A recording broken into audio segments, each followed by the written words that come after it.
Ce tutoriel est une extension du patron Daphné. C'est un bourgeon qui permet de transformer la combinaison d'origine en pantalon carotte avec de larges passants à la taille pour y glisser une grande ceinture. On le monte ensemble, pas à pas. Pour réaliser ce pantalon, il vous faudra le patron de Daphné et 1,80 m de gabardine de coton d'au moins 200 g par mètre carré pour la taille 34, puis ajoutez 5 cm par taille. Vous aurez également besoin de thermocollants et d'un élastique de 5 cm de hauteur et de la longueur de votre tour de taille. Nous allons uniquement utiliser les pièces 5, 6, 7, 8, 9 et 10, soit les jambes devant, les jambes dos, la poche, le fond de poche, la ceinture devant et la ceinture dos. Tout d'abord, augmentez la hauteur des ceintures devant et dos jusqu'à 17 cm et gardez leur longueur. Puis, sur les patrons des jambes devant et dos, au niveau de la taille, retirez la valeur ajoutée à la ceinture divisée par 2. Par exemple, pour le 34, j'ai dû ajouter 7 cm à la ceinture de 10 cm de base pour atteindre les 17 cm.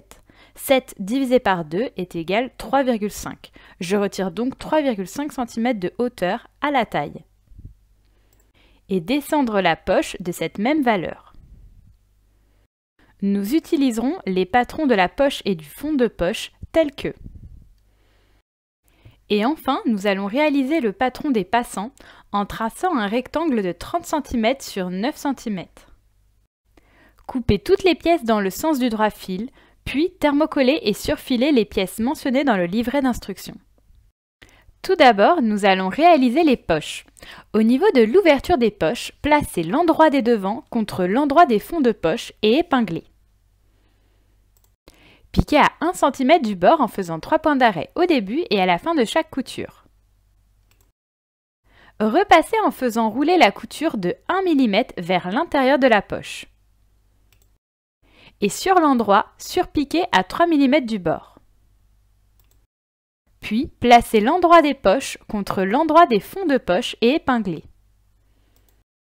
Piquez à 1 cm du bord en faisant 3 points d'arrêt au début et à la fin de chaque couture. Surfilez les deux épaisseurs ensemble et maintenez les poches en place grâce à quelques épingles. Ensuite, nous allons assembler les jambes. Au niveau de la fourche, placez les devants endroit contre endroit et épinglez. Piquez à 1 cm du bord en faisant 3 points d'arrêt au début et à la fin de la couture. Et repassez les coutures ouvertes. Au niveau de la fourche, placez les dos endroit contre endroit et épinglez. Piquez à 1 cm du bord en faisant 3 points d'arrêt au début et à la fin de la couture. Et repassez les coutures ouvertes. Puis, au niveau des côtés et de l'entrejambe, placez l'endroit du devant contre l'endroit du dos et épinglez.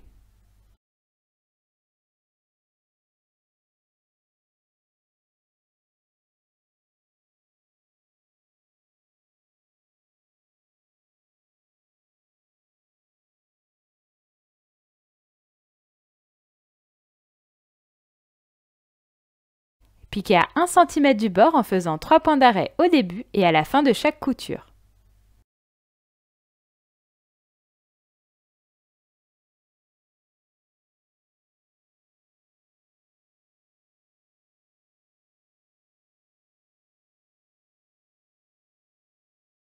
Et repassez les coutures ouvertes.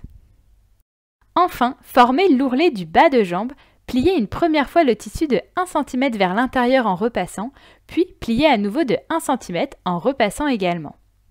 Et sur l'endroit, piquez à 7 mm du bord en faisant 3 points d'arrêt au début et à la fin de la couture. Maintenant, nous allons préparer les passants. Coupez la bande des passants en 5 dans la longueur, soit 6 cm par passant. Les pliez en 4 comme un biais au fer à repasser. Piquez à 2 mm de chaque bord en faisant 3 points d'arrêt au début et à la fin de chaque couture. Et repassez une des extrémités de 1 cm vers l'intérieur. À présent, nous allons réaliser la ceinture. Après avoir thermocollé la moitié de la ceinture dos et la moitié de la ceinture devant, pliez chaque ceinture en deux dans la hauteur pour préformer. Puis, placez l'endroit de la ceinture dos contre l'endroit de la ceinture devant et épinglez les côtés. Piquez à 1 cm du bord en faisant 3 points d'arrêt au début et à la fin de chaque couture. Et repassez les coutures ouvertes. Puis, reformez la pliure du milieu et pliez le bord non thermocollé de 1 cm vers l'intérieur en repassant.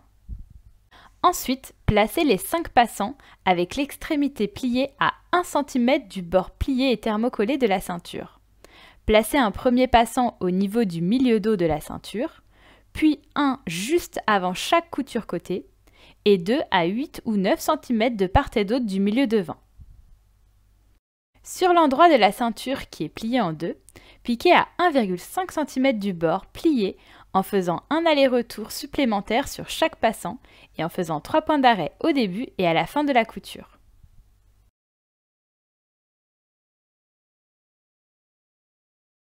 Puis, au niveau de la taille, placez l'endroit de la ceinture, soit la partie thermocollée, contre l'endroit des jambes et épinglez.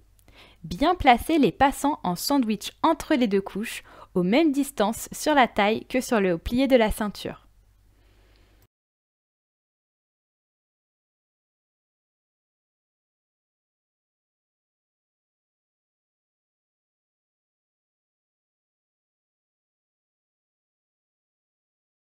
Piquez à 1 cm du bord en faisant 3 points d'arrêt au début et à la fin de la couture.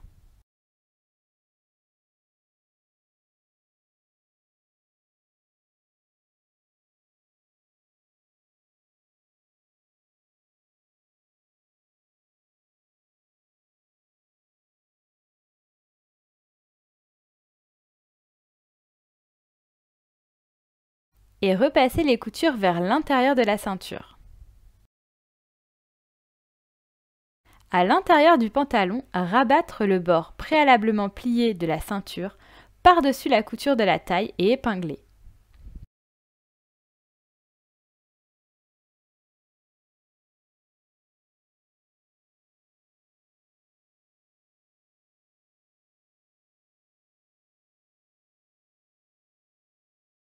Et sur l'endroit, piquez à 3 mm de la première couture de taille en laissant une ouverture de 10 cm au milieu dos, en allant le plus possible sous les passants et en faisant 3 points d'arrêt au début et à la fin de la couture.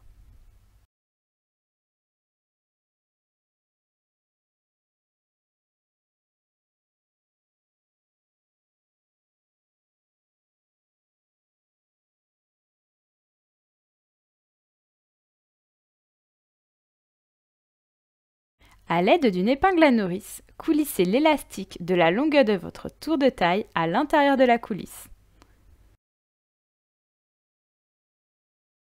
Superposez les élastiques de 2 cm et appliquez plusieurs allers-retours au point zigzag pour fermer l'élastique. Enfin, fermez l'ouverture de 10 cm dans le dos.